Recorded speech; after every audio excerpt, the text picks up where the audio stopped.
பிரியமானவர்களே, இயேசு கிறிஸ்துவின் நாமத்தில் உங்களுக்கு என் அன்பின் வாழ்த்துக்கள். இந்த நாளிலும் நம்ம எல்லாரும் ஒன்றாக இணைந்து ஜெபிக்க தேவன் கொடுத்த கிருபைக்காக ஆண்டவருக்கு நான் ஸ்தோத்திரம் செலுத்துகிறேன். ஆண்டவர் நம்மிடத்தில் எதிர்பார்க்கிற ஒரு காரியம் ஜெபம் ஜெபம் ஜெபம். எழுப்புதல் சமீபித்து விட்டது. கடைசி காலம், கொடிதான காலத்துக்குள் நாம் வந்திருக்கிறபடியால் இனி எல்லாமே சுலபமாக இருக்கும் என்று நாம் எதிர்பார்க்க முடியாது. இனி எல்லாமே கஷ்டமாகத்தான் இருக்கும். பாடு உபத்திரவம் இருக்கும், எல்லாமே இருக்கும். அதுக்கு மத்தியில் ஆண்டவர் என்ன வாக்கு கொடுத்தார்? நீ பயப்படாதே, நான் உன்னோடு இருக்கிறேன். அப்போ பயப்படுகிற சூழ்நிலைகள் தான் இனிமேல் உண்டாகி இருக்கும். இது கடைசி காலம், அதுவும் பொல்லாத ஒரு காலம், இருள் சூழ்ந்து வருகிற காலம் என்று ஆண்டவர் நம்மோடு பேசியிருக்கிறார். இந்த காலத்தில் நாம் தைரியமாக இருக்கணுமானா ஆண்டவர் எப்பொழுதும் நம்மோடு இருக்கிறார் என்கிற அவருடைய பிரசன்னத்தை காத்துக்கொள்ள வேண்டும். இயேசு எனக்குள் இருக்கிறார், என்னோடு இருக்கிறார், என் குடும்பத்தில் இருக்கிறார், என் ஸ்தாபனத்தில் இருக்கிறார், என் பிஸ்னஸில் என்னோடு இருக்கிறார், என் கூடவே இருக்கிறார் என்கிற அவருடைய பிரசன்னத்தை காத்துக்கொள்வதிலே கவனமாக இருக்க வேண்டும். அப்போ தான் பயமற்ற ஒரு வாழ்க்கை இனி நாம் வாழ முடியும். சரி, அதற்குத்தான் ஆண்டவர் ஜெபிக்கலமாங்க நிகழ்ச்சி மூலம் நம்மோடு பேசுகிறார், தைரியப்படுத்துகிறார், நம்மை ஜெபிக்க தூண்டுகிறார். அதனால் நாம் இந்த நாளிலும் அதிக நேரம் ஜெபிக்க போகிறோம். முதலாவது சில சாட்சிகளை நான் உங்களுக்கு வாசிக்கிறேன். ஆண்டவர் அநேகருக்கு அற்புதங்களை செய்து மகிழ பண்ணுகிறார். இயேசு ஒரு மனிதனுக்கு என்ன தேவையோ அதில் அற்புதம் செய்வார். எல்லாருக்கும் ஒரே விதமான தேவைகள் இருப்பது இல்லை. ஒருத்தருக்கு சுகம் தேவை, ஒருத்தருக்கு பயத்திலிருந்து விடுதலை தேவை, ஒருத்தருக்கு குடும்பத்தில் ஒரு காரியம் வாய்க்கணும், அந்த அற்புதம் தேவை, ஒருவருக்கு படிப்பில் ஜெயம் வேணும், அந்த அற்புதம் தேவை. ஒவ்வொரு மனிதனுக்கு விதவிதமான தேவைகள் உண்டு. எல்லா தேவைகளை சந்திக்கிற ஒரு ஆண்டவர், அவர் இயேசு கிறிஸ்து. சகல தேவைகளை சந்திக்க வல்லமை உள்ளவர்.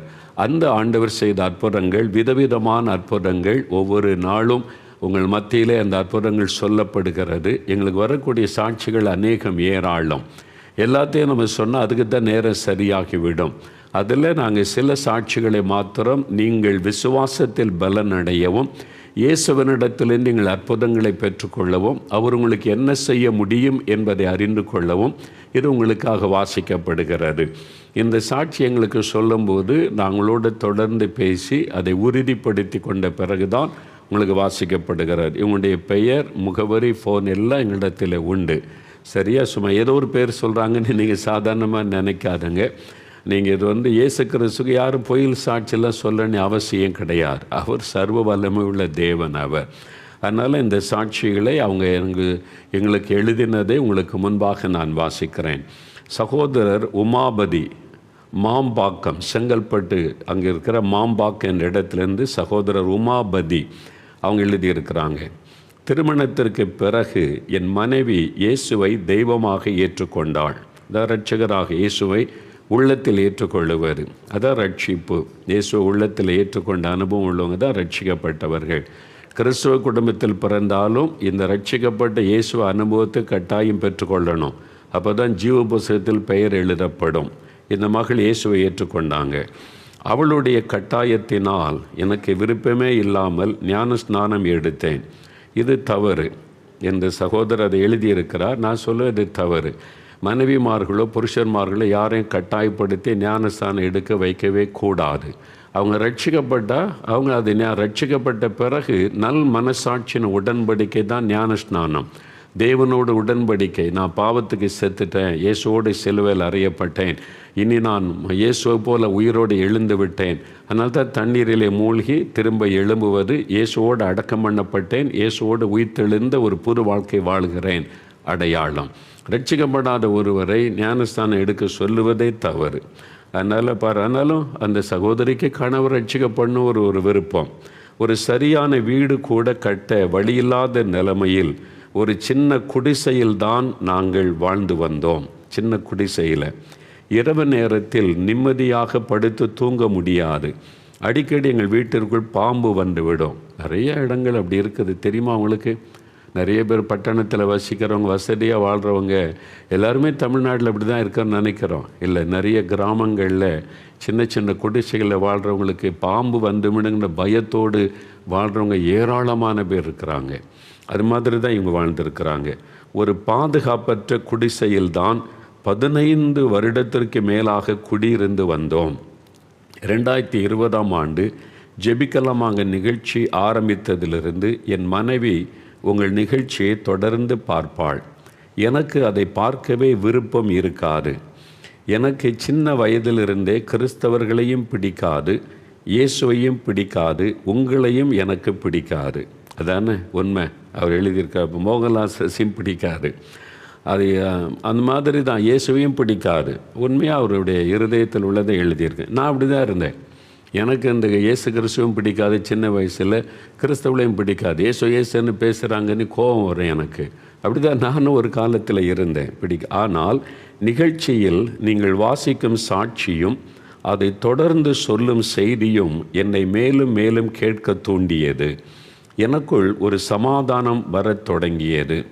தொடர்ந்து நீங்கள் சொல்லுவதை கேட்டு தான் இயேசு என்பவர் யார் என்று தெரிந்து கொண்டேன். நிறைய பேர் இயேசுவை வெறுக்க காரணம் என்ன? இயேசு யாருன்னு தெரியாது. நமக்கு சொல்லப்பட்ட செய்தி என்ன? இயேசு வெளிநாட்டு கடவுள், இயேசு நம்ம நாட்டு கடவுள் அல்ல, இயேசு கிறிஸ்து வெளிநாட்டிலேருந்து வந்த கடவுள். இப்படி சொல்லி சொல்லி சொல்லி நம்முடைய மைண்டில் அது இருக்கிறதுனால இயேசுவை வெறுக்கிறோம். அவர் எப்படிப்பட்டவர், அவர் எதுக்காக உலகத்தில் வந்தார், நமக்காக என்ன செய்தார், இது ஒன்றுமே தெரியாது. நான் அப்படி தான் இருந்தேன். அப்போ இயேசு எனக்கு அற்புதம் செய்த பிறகு தான் இவர் யார், நான் அவரை வெறுத்தை கேவலமாக பேசினேன். எங்கள் வீட்டுக்குள்ளே என்ன சுகமாக்குனாரே, எனக்கு இயேசுக்கு சம்மந்தமே இல்லை. நான் எத்தனையோ கடவுளை இவ்வளோ பக்தியாக கும்பிட்டேன், தேடினேன், ஒருத்தர் எனக்கு உதவி செய்யலை. நான் திட்டினேன், இயேசுன்னு அந்த இயேசு என் வீட்டில் என்னை ஏன் சுகமாக்கணும், எனக்கு பெரிய அப்போ இந்த இயேசு யார், அவர் அறிந்து கொள்ளணும்னு சொல்லி அதுக்கு பிறகு தான் நான் பைபிள் வாங்கி வாசிக்க ஆரம்பித்தேன். அவர் எவ்வளவு அன்பானவர், மக்கள் மேலே எவ்வளவு ஒரு பாசம் வைத்திருக்கிற ஒரு கடவுள், மனதுருக்கம் உள்ளவர், எதுவுமே எதிர்பார்க்காம மனிதர்களை பிள்ளைகளை போல நேசித்து உதவி செய்கிறவர். இதெல்லாம் எனக்காக சிலுவையில் மரித்து என் பாவ சாபத்தெல்லாம் சுமந்து தீர்த்தவர். எனக்கு அவர் தான் பரிகாரி, பாவத்துக்கு சாபத்துக்கும். அவர் தான் மோட்சத்துக்கு வழி, பரலோகத்துக்கு வழி. எல்லாத்தையும் அதன் பிறகு தான் நான் அறிந்து கொண்டேன். இது நிறைய பேர் அப்படி தான், இயேசு பற்றி தெரியாதவங்களுக்கு. ஏன்னா சொல்லப்பட்ட செய்தி கிறிஸ்தவங்களை விட்டுறக்கூடாது, கிறிஸ்தவங்களை விரட்டணும், கிறிஸ்தவங்க வெளிநாட்டுக்கு அப்படி சொல்லி சொல்லி தப்பானதை கேள்விப்பட்டு நிறைய பேர் மைண்டில் அந்த சிந்தை. அது மாதிரி அவங்க மதத்தை பற்றி சொல்லிக் கொடுத்தாங்க, கடவுளை பற்றி சொல்லிக் கொடுக்குறாங்களா? நம்ம மதம், இந்த மதம், கிறிஸ்தவ மதம்னா அப்படி, இந்த மதம்னா இப்படி, நம்ம மதத்தில் அப்படி இருக்கணும், பாரம்பரியம், முன்னோர் அப்படிலாம் அதை தான் சொல்லுவாங்க. இந்த கடவுள் இப்படிப்பட்டவர், அவர் நமக்காக வந்தார், பரிசுத்தமாய் வாழ்ந்தார், அவர் நமக்காக பரிகாரம் செய்திருக்கிறார், அவரால் நம்ம பாவத்தை மன்னிக்க முடியும். இதெல்லாம் யாராவது சொல்லிக் கொடுக்குறாங்களா? யோசித்து பாருங்கள், நீங்களே சிந்திங்களா. மதத்தை பற்றி சொல்லிக் கொடுத்தாங்க, மத சடங்குகளை சொல்லிக் கொடுத்தாங்க, கடவுளை பற்றி தெளிவாக என்ன சொல்லி கொடுத்துருக்கிறாங்கன்னு யோசித்து பாருங்கள். அப்படி அதனால தான் பாருங்கள் அவங்களுக்குள்ள இப்போ இயேசு பற்றி தெரிந்து கொண்ட உடனே என்ன நடந்தது? இயேசு என்பவர் யார் என்று தெரிந்து கொண்டேன். அதன் பிறகு என்னை அறியாமலேயே நீண்ட நேரம் உட்கார்ந்து உங்கள் நிகழ்ச்சி முடியும் வரை பார்க்க ஆரம்பித்தேன். கொஞ்சம் கொஞ்சமாக ஜெபிக்க ஆரம்பித்தேன். குடும்ப ஜெபம் என் வீட்டில் செய்ய ஆரம்பித்தோம். தினமும் 1 மணி நேரம் ஜெபம் செய்ய ஆரம்பித்தோம். ஐயா பாருங்கள், சர்ச்சைக்கே போகாத ஒருவர் இப்போ தான் இயேசுவை கடவுளை அறியாமல் இருந்து இயேசுவை ஏற்றுக்கொண்டு இன்னும் சர்ச்சைக்கே போகலை, 1 மணி நேரம் ஜெபிக்கிறார். பையா பரம்பரை கிறிஸ்தவர்கள் நீ எவ்வளோ நேரம் ஜெபிக்கிறோம் யோசித்து பாருங்கள். இப்போ ஆண்டவர் உங்களோடு பேசுகிறார், இந்த சாட்சி மூலமாக உங்களோடு பேசுகிறார். நம்ம எவ்வளோ நேரம் ஜெபிக்கிறோம் யோசிங்க. இன்னும் சர்ச்சைக்கே போக ஆரம்பிக்கலை, ஆனால் அதுக்குள்ளே 1 மணி நேரம் ஜெபம். உங்கள் நிகழ்ச்சியில் ஆரம்பிக்கப்பட்டு 21 நாள் தானியல் உபவாச ஜெபத்தில் நானும் கலந்து கொண்டு தொடர்ந்து உபவாசித்து ஜெபித்தேன். 21 நாள் உபவாசம் பண்ணி ஜெபித்திருக்கிறாருங்க உமாபதி என்கிற சகோதரர். நீ யோசித்து பாருங்கள், 21 நாள் ஜெபித்தேன். ஜெபம் முடிந்த 4 மாதத்தில் அவர் தேசத்துக்கு உபவாசம் பண்ணி ஜெபித்தார். ஜெபத்தினுடைய விளைவு என்ன? ஜெபம் முடிந்த 4 மாதத்தில் 7 லட்சம் ரூபாய் மதிப்பில் ஒரு அழகான வீட்டை கட்டி முடித்து விட்டேன். ஆண்டவர் ஒரு வீடு கொடுத்துட்டார். குடிசையில் வாழ்ந்தாங்கங்க 15 வருஷமாக. தேசத்துக்காக ஜெபிக்க ஆரம்பித்தாங்க, இயேசுவை ஏற்றுக்கொண்டாங்க. இயேசு எங்கே கொண்டு போகிறார் பார்த்தீங்களா? ஆசீர்வதிக்கிற ஆண்டு. அவர்களுக்கு வீடு தேவை, பாருங்கள், 7,00,000 ஒரு வீட்டை கட்டி முடிக்க ஆண்டவர் உதவி செய்தார். இப்பொழுது நினைத்தாலும் எனக்கு ஆச்சரியமாக இருக்கிறது. இயேசு தெய்வமே இல்லை என்று சொல்லி வந்த நான் இப்பொழுது மற்றவர்களிடம் இயேசுதான் ஆண்டவர் என்று சொல்லி வருகிறேன். எப்படி பார்த்தீங்களா? நீங்கள் இயேசுவை பற்றி சொல்கிறீங்களா? நீங்கள் இயேசுவை பற்றி உங்களால் சொல்ல முடியலன்னா நீங்கள் ரட்சிக்கப்படலைன்னு அர்த்தம். இயேசுவை பற்றி சொல்ல உங்களுக்கு முடியல, இயேசுவை பற்றி ஷேர் பண்ண முடியலன்னா நீங்கள் ரட்சிக்கப்பட்டது சந்தேகம். அப்போ நீங்கள் பரலோகத்துக்கு போகிறது சந்தேகம்தான்ல. யோசிங்க இந்த நாளில். அப்போ பாருங்கள், புதுசாக இப்போ தான் இயேசுவை ஏற்றுக்கொண்டாங்க. ஆண்டவர் எப்படி ஆசீர்வதிக்கிறார் பார்த்தீங்களா? இயேசு ஆசீர்வதிக்கிற ஆண்டவர். நிறைய இயேசு ஏழை கடவுள், அவரை கும்பிட்டா ஏழை ஆயிடுவோன்னு இல்லைங்க. அவர் தான் முழு உலகத்தை சிருஷ்டித்தவர். வெள்ளியும் பொன்னும் என்னுடையதென்று சொல்லுகிறார். உலகத்தை சிருஷ்டித்த, உலகம் முழுவதை ஆண்டு கொண்டிருக்கிற சர்வ வல்லமுள்ள தேவன் ஏன் ஏழ்மையானார்? நம்மை ஆசீர்வதித்து நம்மை ஐஸ்வர்யவான்களாய் மாற்ற, நம்முடைய ஏழ்மை என்கிற சாபத்தை மாற்றி ஆசீர்வதிக்க அவர் ஏழ்மை கோலம் எடுத்து வந்தார் என்று வேதம் சொல்லுகிறாரு. அதனால தான் பார்த்தீங்களா, அவர் வீடு கொடுத்துட்டார்ல ஆண்டவர். அதனால் இயேசு கிறிஸ்து ஏழை கடவுள் ஆனதே நமக்காக, நம்முடைய ஏழ்மையை மாற்றி, அவர் நினச்சிருந்தா தலையில் கிரீடம், உடம்பெல்லாம் நகை போட்டுக்கிட்டு அப்படி ஒரு ராஜ குடும்பத்தில் பிறந்திருக்க முடியும். ஆனால் இயேசு அப்படி செய்யலை. அவர் சர்வலோகத்தின் ஆண்டவர். ஆனால் ஏழை மக்களுடைய அந்த துயர் துடைப்பதற்கு, அந்த எளிமையை மாற்றி, அந்த தரித்திரத்திலிருந்து விடுதலை கொடுக்க ஏழ்மையின் கோலம் எடுத்தார் என்று தான் வேதத்தில் சொல்லப்பட்டிருக்கிறார். அவர் தான் உண்மையாய் ஆசீர்வதிக்கிற ஒரு ஆண்டவர். பார்த்தீங்களா, அவர் ஆசீர்வதித்தார். நீங்கள் அவர் ஏற்றுக்கொள்ளும் முதலாவது ரட்சிப்பு, பாவத்தில் இந்த விடுதலை, சமாதானம். அடுத்தது மற்றவர்களுக்காக ஜெபிக்கிற ஒரு இருதயம். பார்த்தீங்களா, அப்புறம் இயேசுவை மற்றவங்களுக்கு சொல்லும்படியான சந்தோஷம். அப்புறம் ஆண்டவர் ஆசீர்வதித்து உயர்த்துகிறார். இன்னொரு சகோதரர் பாருங்கள், சகோதரர் அர்ஜுனன், சென்னையிலிருந்து அர்ஜுனன் எழுதியிருக்கிறாங்க. எனக்கு கடந்த 2 வருடமாக கொரோனா தொற்று ஆரம்பித்த நாட்களில் இருந்தே இனம் தெரியாத பயம் என்னை தொற்றி கொண்டது. கொரோனா எனக்கு வந்துவிடுமோ என்ற பயத்தில் வீட்டை விட்டு வெளியே போக மாட்டேன். வாக்கிங் கூட என் வீட்டு மொட்டை மாடியிலேயே நடந்து வந்தேன். எந்த பொருளையும் வாங்க நான் வீட்டை விட்டு போக மாட்டேன். எல்லாவற்றையும் ஃபோனில் ஆர்டர் செய்து வீட்டு வாசலில் வைத்துவிட்டு போகும்படி செய்து கொண்டேன். தொற்று கொஞ்சம் குறைந்திருந்த நாட்களிலும் கூட எங்கள் வீட்டில் யாராவது ஃபங்க்ஷனுக்கு வெளியே போக வேண்டுமென்றாலும் அவர்கள் போக வேண்டிய இடத்திற்கு அவர்களை இறக்கி விட்டுவிட்டு நான் காரிலேயே உட்கார்ந்து கொள்ளுவேன். இப்படியாகவே என்னை ஒரு பாதுகாப்புக்குள்ளே நான் வைத்திருந்தேன். ஏதாவது அவசர தேவைக்கு பைக்கில் வெளியே சென்றால் கூட எனக்கு ஏதாவது ஆகிவிடுமோ என்ற பயத்திலேயே கொஞ்ச நேரத்திலேயே வீட்டிற்கு திரும்பி வந்து விடுவேன். இப்படி தான் பயம். இதுதான் சாத்தானுடைய பெரிய ஆயுதம். கடைசி காலத்தில் சாத்தான் பயன்படுத்துகிற மிகப்பெரிய ஒரு ஆயுதம் பயம். பயம்தான் ஒரு மனிதனை அடிமைப்படுத்தும். பயம், இந்த பயத்தை வச்சு தான் மக்களை அடிமைப்படுத்துவது. இன்றைக்கி உலகம் முழுவதிலுமே இந்த பயத்தை வச்சு தான் ஜனங்களை அடிமைப்படுத்தி, இதை செஞ்சிட இல்லாட்டா அவ்வளோதான், இதை போட்டுக்க இல்லாட்டினா அவ்வளோதான், இதை நீ குத்திக்க இல்லாட்டினா அவ்வளோதான், இந்த மாதிரி பயத்தை உண்டாக்கிக்கிட்டே இருக்கிறாங்க பாருங்கள். அது மாத்திரம் இல்லை, இந்த உலக சுகாதார அமைப்பு தான் எல்லா நாட்டையும் பயமுறுத்துது. ஏன்னா அவங்க சொல்கிறது தான் நாடுகள் கேட்கணும்.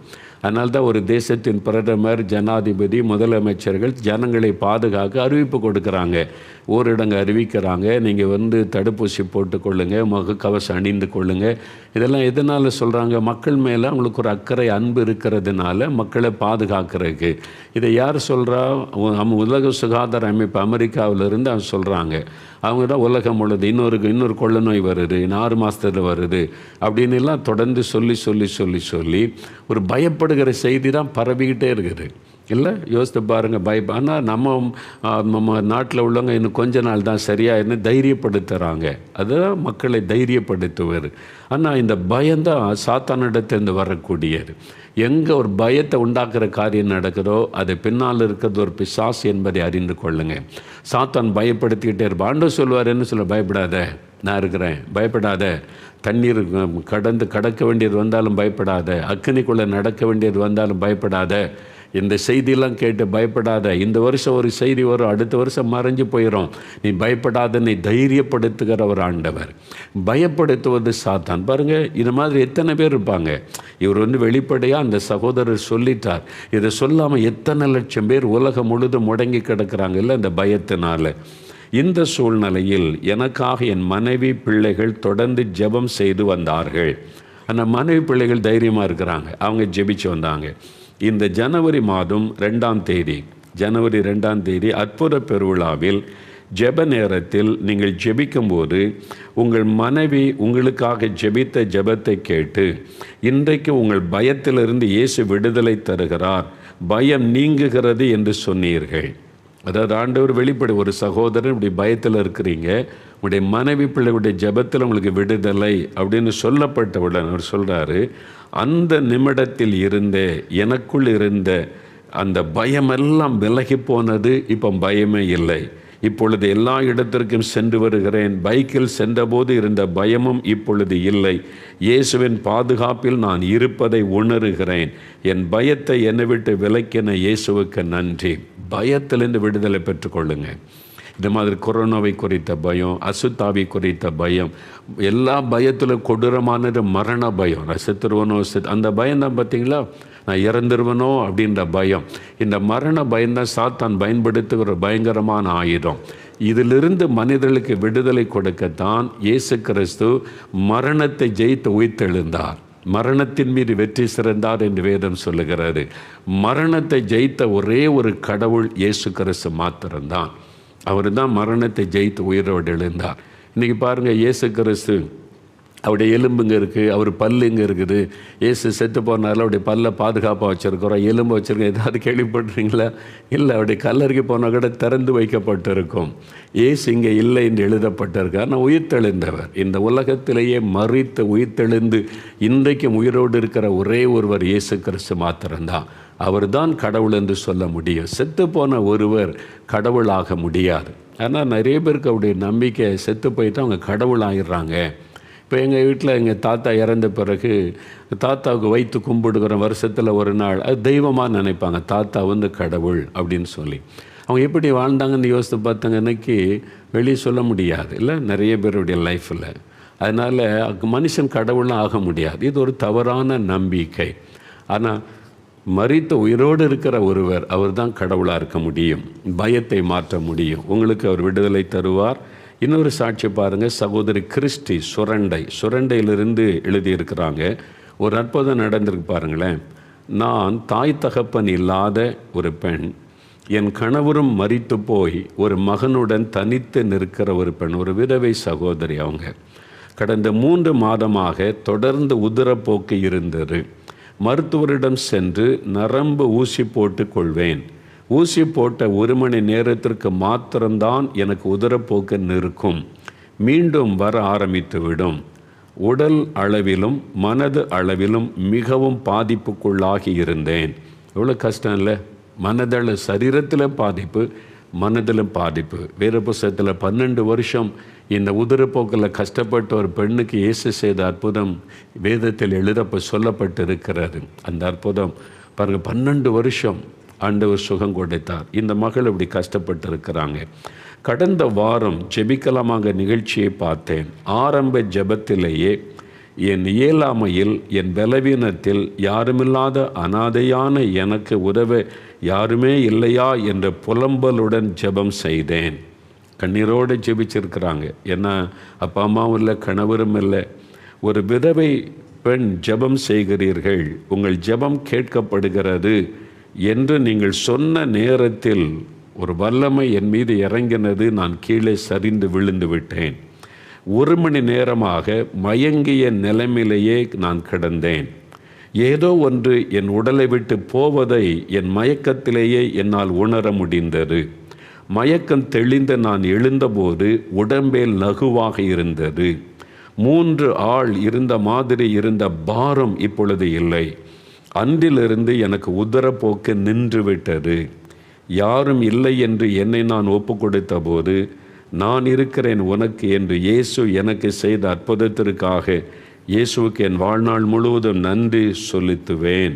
பார்த்தீங்களா, ஒரு சகோதரி ஆண்டவர் வெளிப்படுத்தி சொன்ன உடனே ஆண்டவருடைய வல்லமை தொட்டது. புரியுதா அவங்களுக்கு? டிவிக்கு முன்னால் உட்கார்ந்துருக்கிறாங்க, அழுகிறாங்க, எனக்கு யாருமே இல்லைன்னு.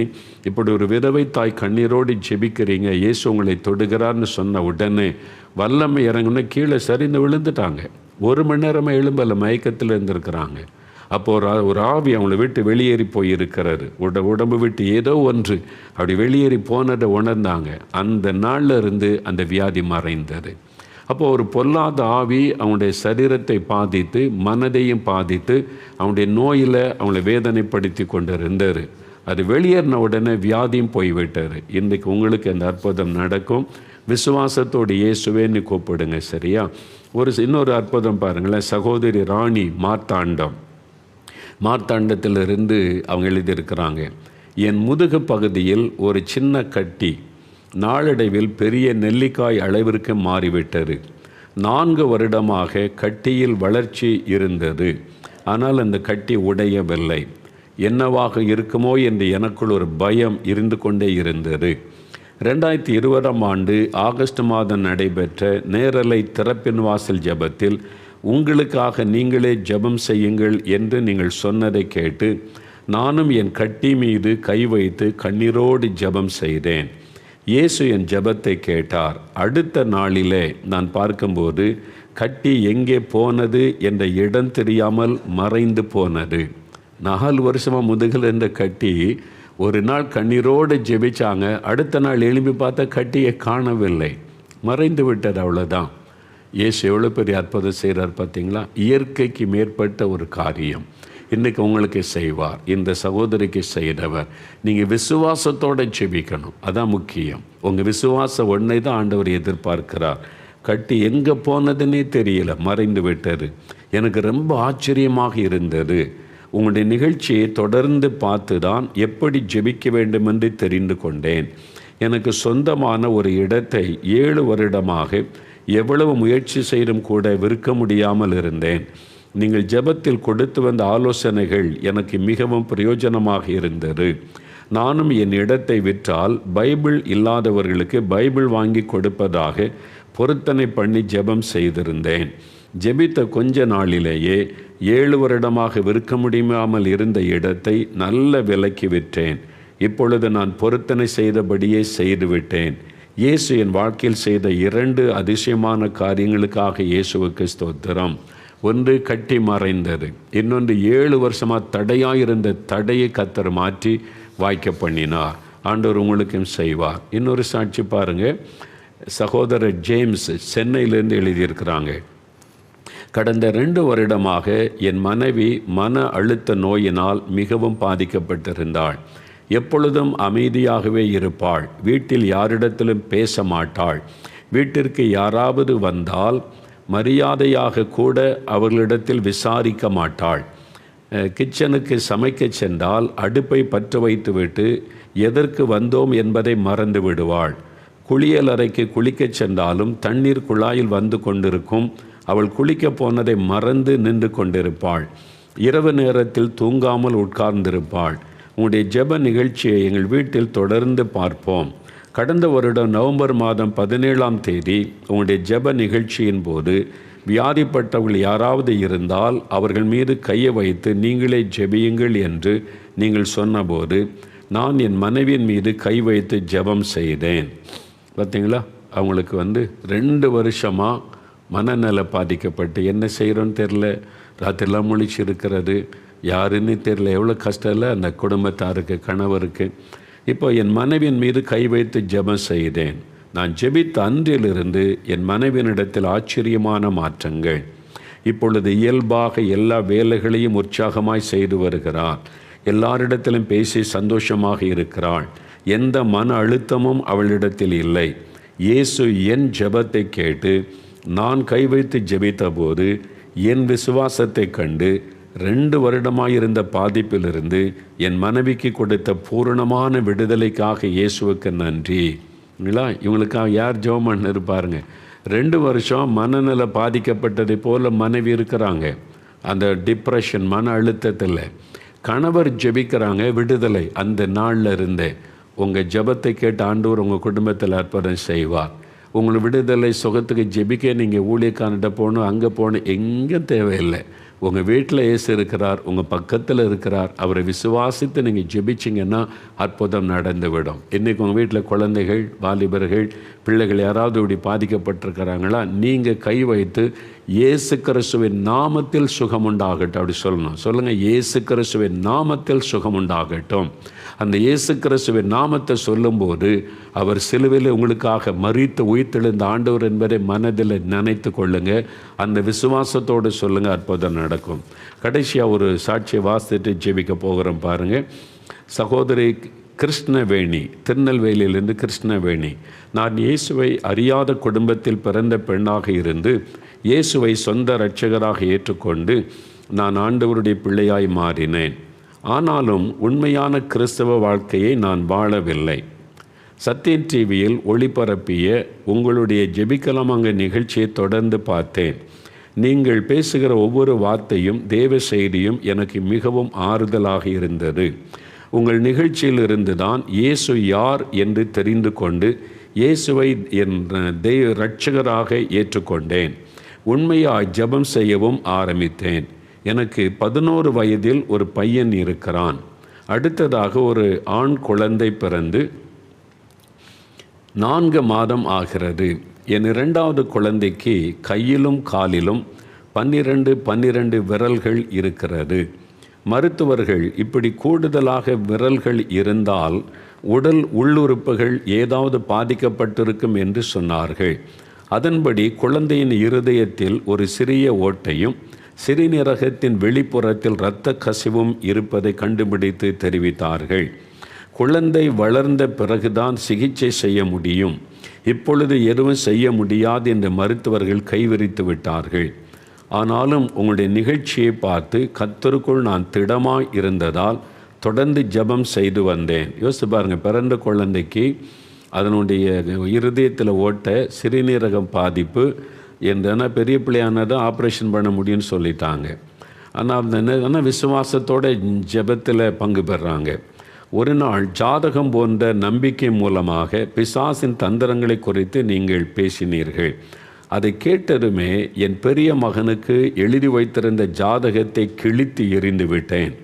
இந்த ஜனவரி மாதத்தில் 7, 8, 9 ஆகிய தேதிகளில் தேசத்திற்காக நடைபெற்ற உபவாச ஜெபத்தில் நானும் ஒருவேளை உபவாசம் இருந்து என் குழந்தையை போன்று பாதிக்கப்பட்ட மற்ற குழந்தைகளுக்காகவும் தேசத்தின் தேவைகளுக்காகவும் ஜெபம் செய்தேன்.